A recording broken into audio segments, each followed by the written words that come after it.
आगे भी सब ठीक ही होगा।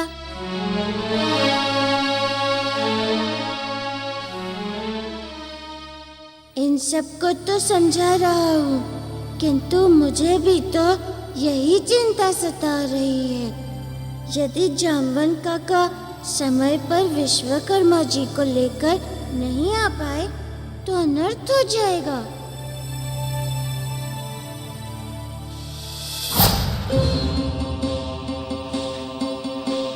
पता नहीं वहां क्या हो रहा होगा। विश्वकर्मा जी, शीघ्र चलिए।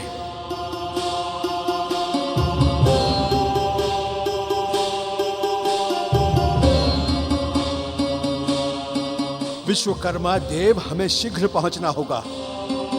विश्वकर्मा जी, विश्वकर्मा जी, विश्वकर्मा जी, रुक क्यों गए? क्या हुआ? तुम मुझे कहां लेकर जा रहे हो? छोड़ दो मुझे। मुझे मुक्ति चाहिए, मुक्ति चाहिए मुझे। विश्वकर्मा जी, विश्वकर्मा जी, मैं आपको मुक्ति दिलाने ले जा रहा हूँ। नहीं, तुम मुझसे झूठ बोल रहे हो। मैं तुम्हारे साथ कहीं नहीं जाने वाला। मुझे मुक्ति चाहिए। विश्वकर्मा जी, देखिए, आपको लंगूरों ने पकड़ लिया था ना? हाँ हाँ, तो मैंने ही मुक्ति दिलाई ना? हाँ, बोलिए।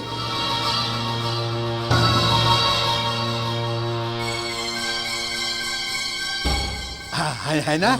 हाँ, याद आया? दुष्ट लंगूरों ने तो मुझे बहुत सताया था। अगर तुम नहीं आते तो वो मेरे प्राण ले लेते।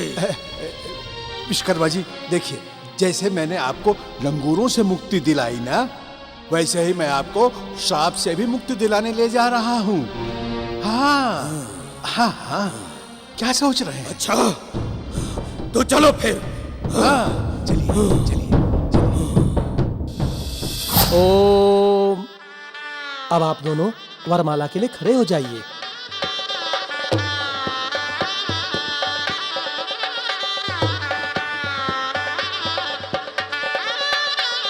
ओ मंगल भगवान विष्णु मंगल करो भगवान मंगल करो।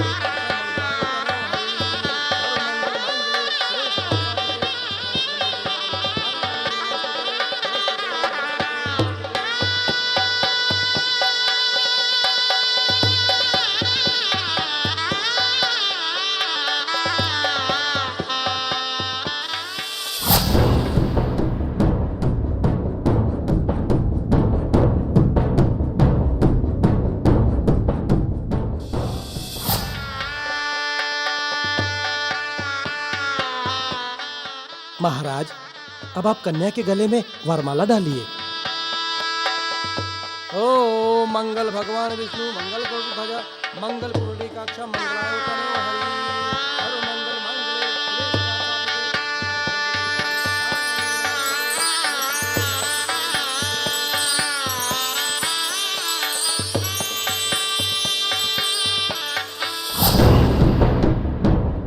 विश्वकर्मा जी, हमें शीघ्र ही महाराज सूरत के राज्य में पहुंचना है। वहीं आपको मुक्ति मिलेगी। शीघ्र चलिए, और शीघ्र।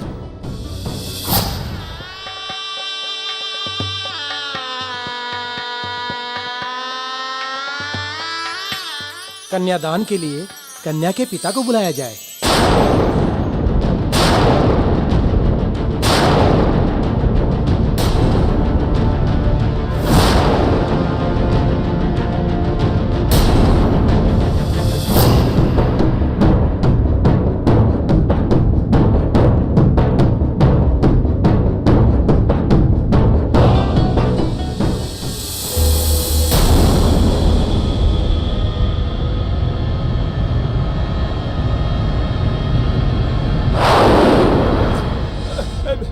हे प्रभु, अब क्या होगा?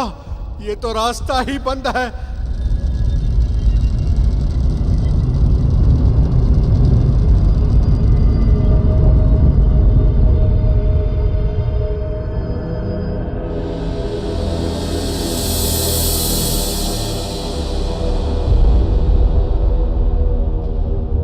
वो देखिए जामवंत जी, देखिए वहां से प्रकाश नजर आ रहा है।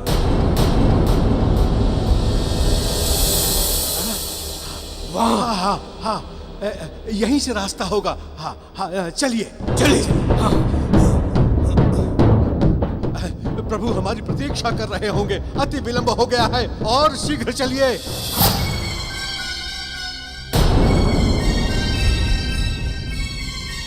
मारुति, तुम तो कह रहे थे कि चामुंड जी विश्वकर्मा देव को लेके आ रहे हैं, किंतु उनका तो अभी तक कहीं पता नहीं है। वरमाला हो चुका है, यदि विश्वकर्मा देव का श्राप फलित हो गया तो अनर्थ हो जाएगा।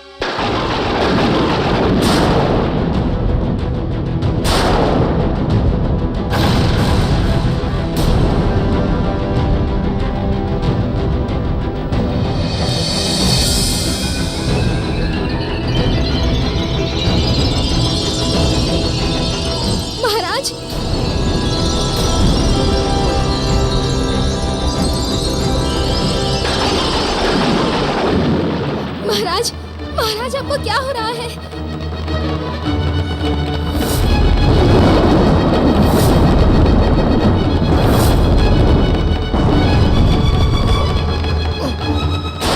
लगता है विश्वकर्मा देव का श्राप फलित हो रहा है।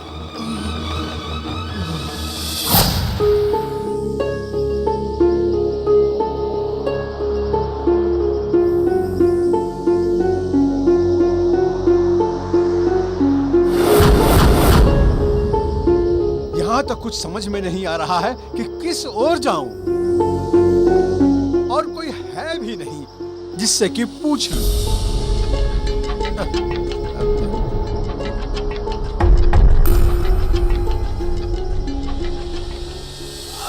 अरे भाई सुनो।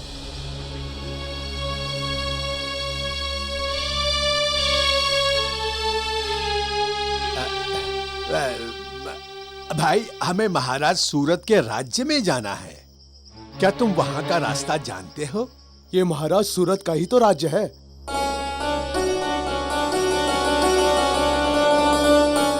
धन्यवाद भाई, धन्यवाद। चलिए विश्वकर्मा जी, चलिए, आइए। महाराज!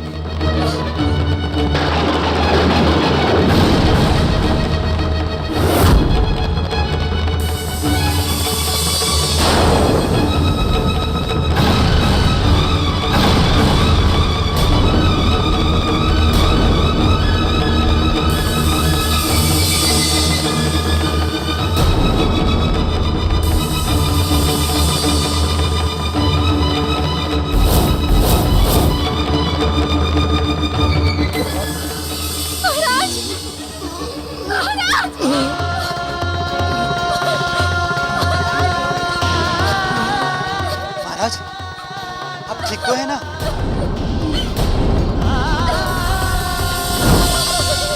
क्या हो गया आपको? राजगुरु जी, हमें ऐसा लग रहा है जैसे हमारी शक्ति समाप्त हो रही है।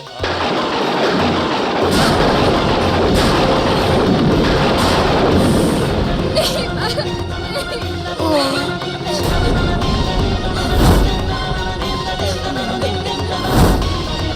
महाराज, हम आपको कुछ नहीं होने देंगे, कुछ नहीं होने देंगे महाराज। चित्रांगदा, हमारी सांसें थम रही हैं। ऐसा लग रहा है जैसे हमारी अंतिम घड़ी आ रही है।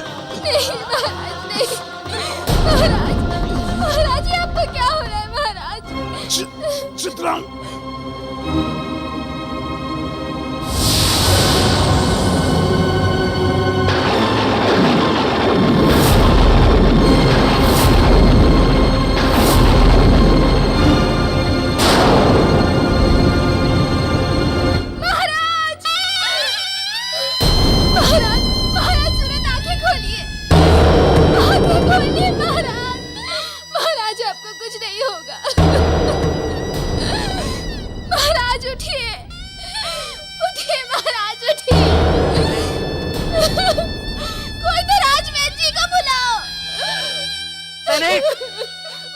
शीघ्र राजवैद्य जी को लेके आओ। जाओ। महाराज महाराज जी, आप हमें छोड़कर नहीं जा सकते। आपको उठना होगा महाराज। आंखें खोलिए महाराज, आंखें खोलिए। मारुति, हमने तो तुम्हारी बातों पे विश्वास करके ही महाराज से विवाह किया था। देखो देखो, उन्हें कुछ हो गया है, वो कुछ बोल नहीं रहे हैं मारुति।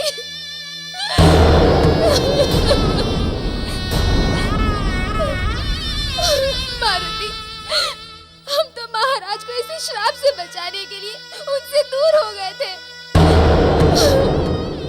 अगर तुमने हट नहीं किया होता तो हम महाराज से कभी विवाह नहीं करते। अगर महाराज को कुछ भी हो गया तो उनकी मृत्यु के साथ साथ मेरी मृत्यु का दोष भी तुम्हारे सर पर होगा। अगर महाराज को कुछ भी हो गया तो उनकी मृत्यु के साथ साथ मेरी मृत्यु का दोष भी तुम्हारे सर पर होगा। अगर महाराज को कुछ भी हो गया तो उनकी मृत्यु के साथ साथ मेरी मृत्यु का दोष भी तुम्हारे सर पर होगा। अगर महाराज को कुछ भी हो गया तो उनकी मृत्यु के साथ साथ मेरी मृत्यु का दोष भी तुम्हारे सर पर होगा। चित्रांगदा, अब मैं तुम्हें कैसे बताऊं? मैं तो जो भी कर रहा हूँ वो श्री राम जी की आज्ञा से ही कर रहा हूँ। आगे भी जो भी होगा उन्हीं की इच्छा से होगा। देवी, मैं तो जो भी कर रहा हूँ सबके भले के लिए ही कर रहा हूँ, किंतु मुझे समझ में नहीं आ रहा है कि जामवन जी अभी तक आए क्यों नहीं।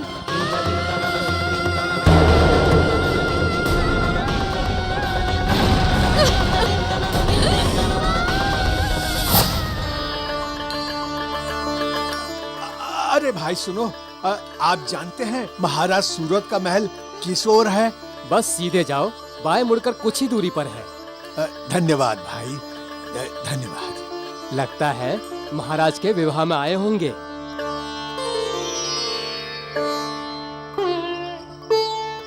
कहीं हमें देर न हो चुकी हो।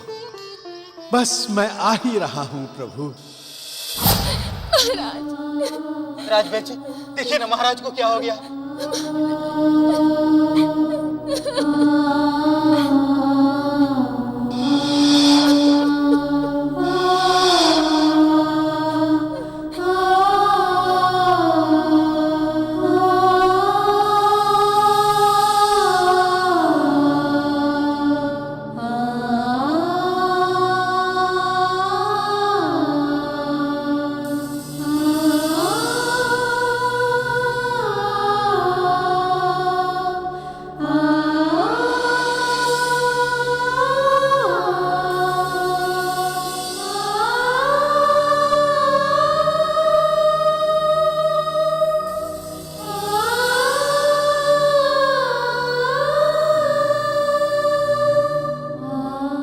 राजवैद्य जी, महाराज ठीक तो है ना? देवी, बहुत विलंब हो चुका है।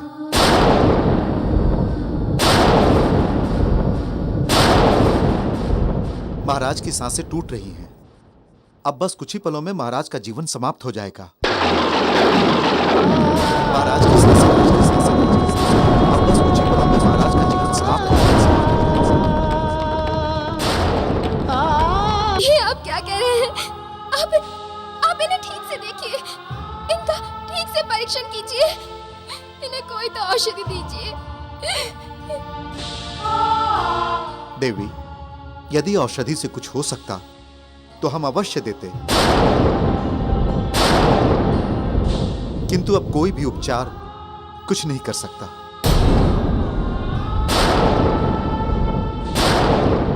अब बस कुछ ही क्षणों में महाराज की आत्मा उनका शरीर छोड़ देगी। अब बस कुछ ही क्षणों में महाराज की आत्मा उनका शरीर छोड़ देगी। महाराज सूरत को कुछ नहीं होगा। हम इनकी आत्मा को शरीर से तब तक निकलने नहीं देंगे जब तक जामवन काका विश्वकर्मा जी को लेकर यहाँ पहुँच नहीं जाते।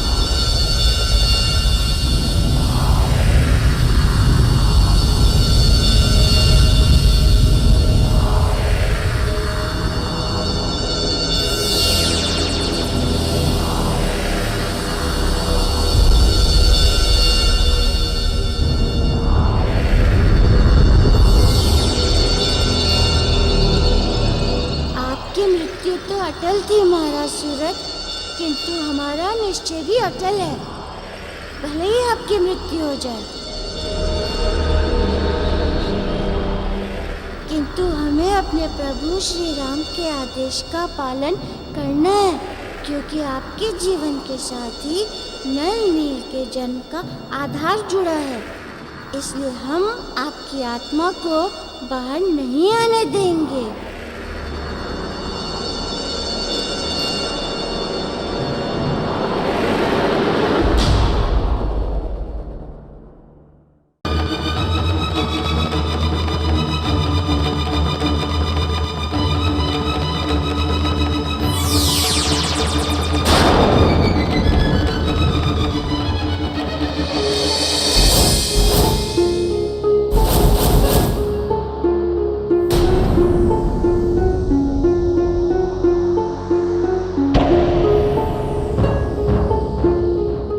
जी, कन्यादान के मंत्र आरंभ कीजिए।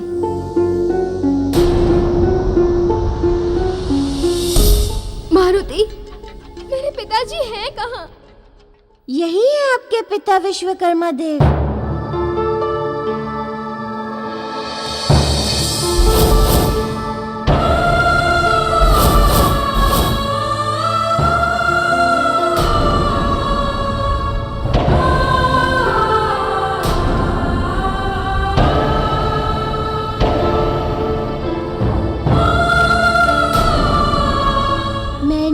बताया तो था कि आपके पिताजी श्रापवश वानर हो गए हैं।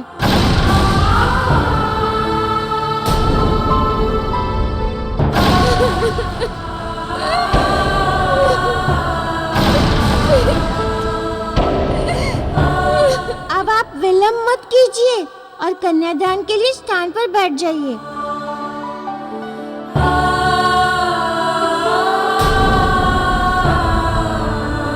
आइए देव, उधर चलकर बैठिए, आइए।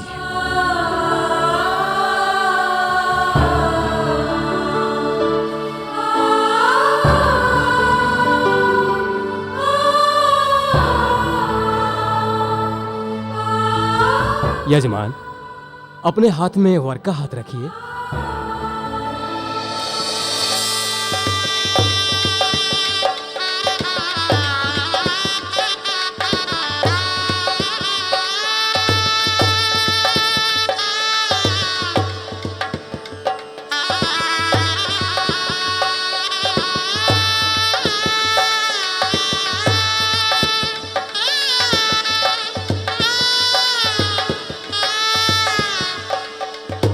अब आप दोनों अग्नि में अर्पित कीजिए।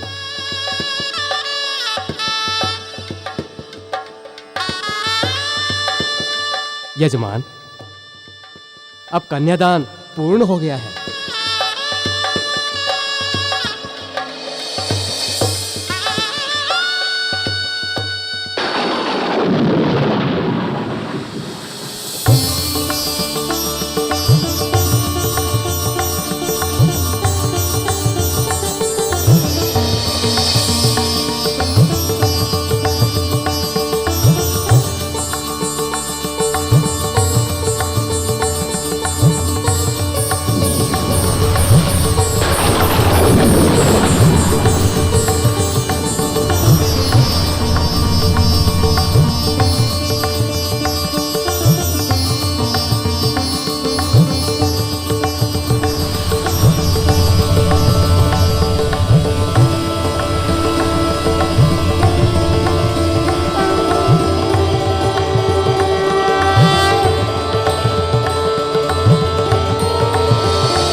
महाराज, मेरे पिता के हाथों द्वारा किए गए कन्यादान की वजह से आपका श्राप दूर हो गया है महाराज।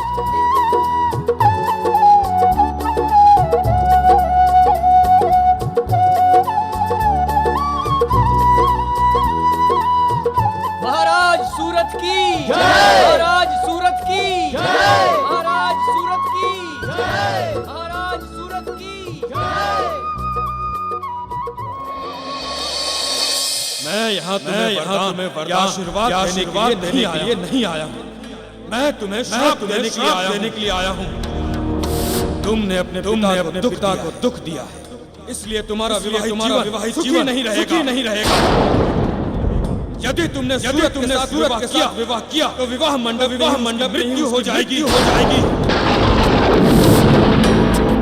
यदि तुमने सूरत के साथ विवाह किया तो विवाह मंडप मृत्यु हो जाएगी।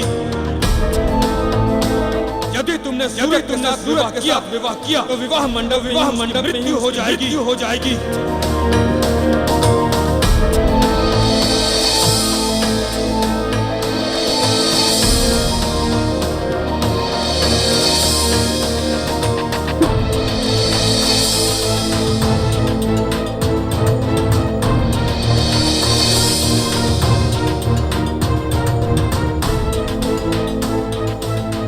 पिताजी,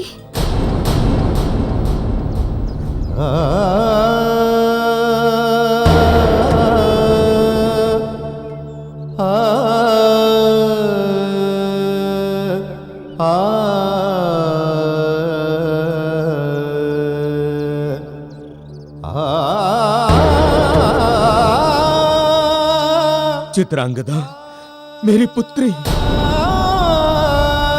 मुझे क्षमा कर दो पुत्री। मेरे झूठे अहम के कारण उसको संतुष्ट करने के लिए मैंने तुम पे घोर अत्याचार किए, तुम्हारे साथ अन्याय किया। मुझे क्षमा कर दो। नहीं पिताजी, क्षमा तो मुझे मांगनी चाहिए, जो आपकी आज्ञा की अवहेलना करके विवाह करने जा रही थी।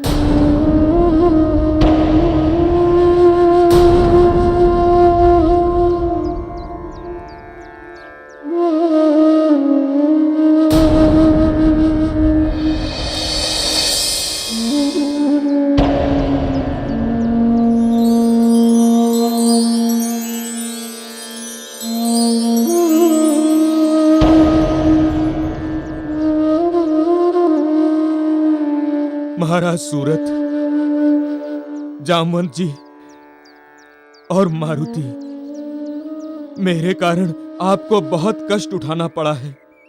मैं आप सबसे क्षमा चाहता हूँ। होनी को कोई नहीं टाल सकता विश्वकर्मा जी, इसीलिए क्षमा की आवश्यकता नहीं है। हाँ विश्वकर्मा जी, अब प्रभु की कृपा से सब कुछ ठीक हो गया है, इसलिए प्रभु को धन्यवाद दीजिए।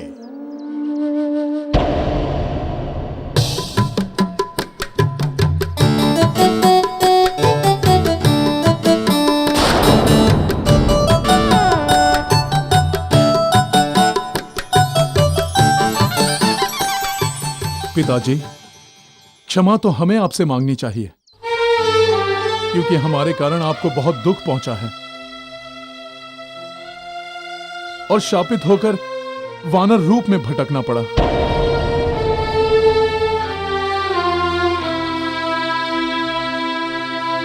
ये तो मेरे कर्मों का दंड है पुत्र सूरत। जो माता पिता अपने बच्चों के भावनाओं को न देखकर न समझकर उन पे अत्याचार करते हैं, उनके साथ तो ऐसा होना ही चाहिए। ऐसा ही दंड मिलना चाहिए। महाराज सूरत, हमारा आशीर्वाद है आपको कि आप सदा सुखी रहें। ईश्वर आपको दीर्घ आयु प्रदान करे।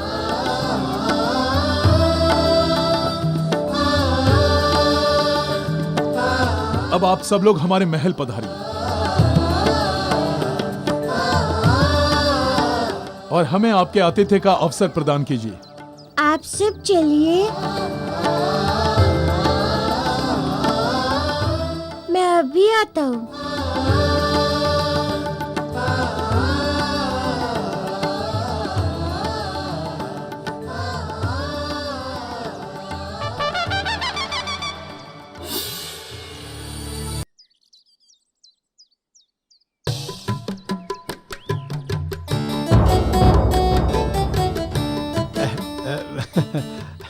प्रभु, अब तो सब कुछ ठीक हो गया है, किंतु कुछ प्रश्न मेरे मन में उमड़ घुमड़ रहे हैं। हाँ हाँ जामवंत काका, पूछिए। मन में जो भी प्रश्न उठे उनका समाधान शीघ्र कर लेना चाहिए। प्रभु, कहा जाता है कि वरदान और श्राप अटल होते हैं, जिन्हें बदला नहीं जा सकता है। तो फिर प्रभु, महाराज सूरत कैसे जीवित हो गए और विश्वकर्मा जी का श्राप कैसे विफल हो गया? जामवंत जी, श्राप विफल कहाँ हुआ था? महाराज सूरत की मृत्यु तो हो चुकी थी, किंतु उनकी आत्मा को हमने उनकी देह से बाहर नहीं जाने दिया।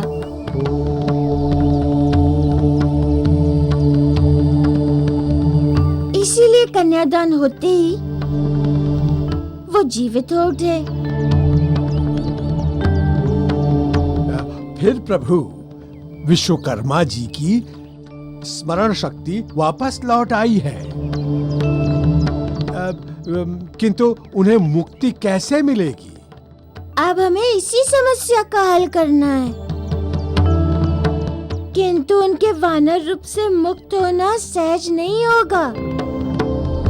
आप चलिए, हम आते हैं।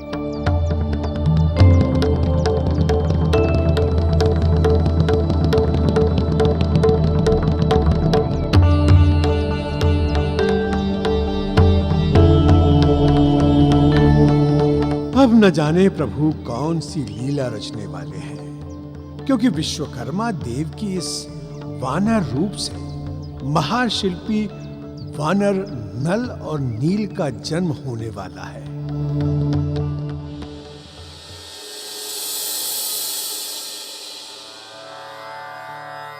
ऋषिवर मतंग, कहाँ हैं आप? हमें आपकी सहायता की आवश्यकता है।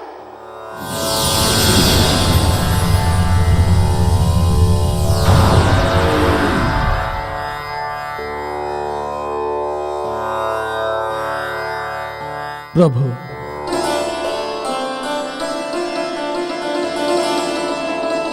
प्रभु, आप तो सर्व सामर्थ हैं। आपको किसी की सहायता की क्यों आवश्यकता पड़ेगी? ऋषिवर, पृथ्वी पर जो भी जन्म लेता है उसकी कुछ मर्यादाएं निश्चित हो जाती हैं। सबको उन मर्यादाओं का पालन करना होता है, इसीलिए हमें आपकी आवश्यकता बार बार पड़ती है। आपने इस सेवक का मान बढ़ाया, उसके लिए आपको कोटि कोटि नमन। बताइए, मैं आपकी क्या सहायता कर सकता हूँ? ऋषिवर, आपके निर्देश के अनुसार विश्वकर्मा देव की स्मृति तो वापस आ गई है, किंतु वे पूर्ण रूप से शाप मुक्त कैसे होंगे और नल नील का जन्म कैसे होगा? प्रभु, नल नील का जन्म विश्वकर्मा जी और उनकी पत्नी घृताची के मिलन से ही होगा। नल नील का जन्म विश्वकर्मा जी और उनकी पत्नी घृताची के मिलन से ही होगा। साग थुंग ना तिट कथा गदि गन, साग थुंग ना तिट कथा गदि गन, दिट दिट कतान, दिट दिट कतान, दागिड़ नग थुंगिड़ नग दिट कतान, दिट कता, दागिड़ नग थुंगिड़ नग दिट कतान, दिट कता, दागिड़ दग देंगिड़ दग नाना, दागिड़ दग देंगिड़ दग नाना, दा दा दा दा दा दा दा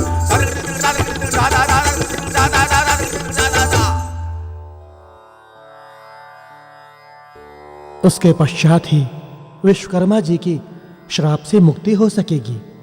घृताची कौन है? कहाँ रहती हैं वे?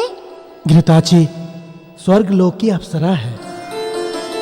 एक समय में विश्वकर्मा जी के साथ उनका परिणय संबंध हुआ था, किंतु अब वे स्वर्ग लोक में ही रह रही हैं।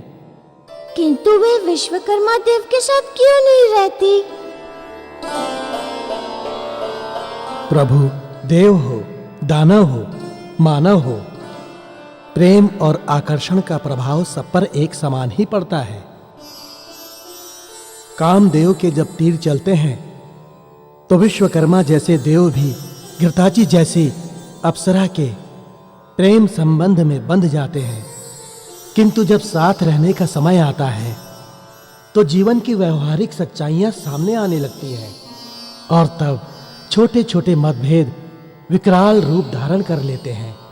ऋषिवर, यदि उन दोनों में मतभेद हुए थे तो चित्रांगदा? प्रभु, आकर्षण का सम्मोहन कुछ दिन तो रहता ही है। चित्रांगदा के जन्म के बाद जब उसके पालन पोषण की बात आई तो घृताची जैसी वैभवशाली अप्सरा कब तक उस बच्ची के पालन पोषण में उलझती और उस पर विश्वकर्मा जी के पुरुष होने का अहम झगड़ा बढ़ता चला गया। और एक दिन घृताची विश्वकर्मा जी को छोड़कर स्वर्गलोक में चली गई और तब से ही घृताची वापस नहीं आई। किंतु ऋषिवर, बिना घृताची के यहाँ आए हमारे प्रभु श्री राम का कार्य अधूरा रह जाएगा। ये तो सत्य है प्रभु, किंतु घृताची को मनाना बहुत कठिन कार्य है और ये कार्य आप ही को करना होगा। ठीक है ऋषिवर, हमारे मार्गदर्शन के लिए आपको धन्यवाद।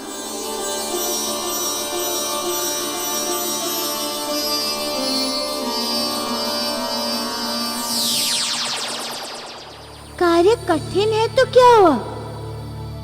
प्रभु श्री राम का आदेश है और नल नील का जन्म होना है, इसीलिए जैसे भी हो सके हमें ये करना ही होगा।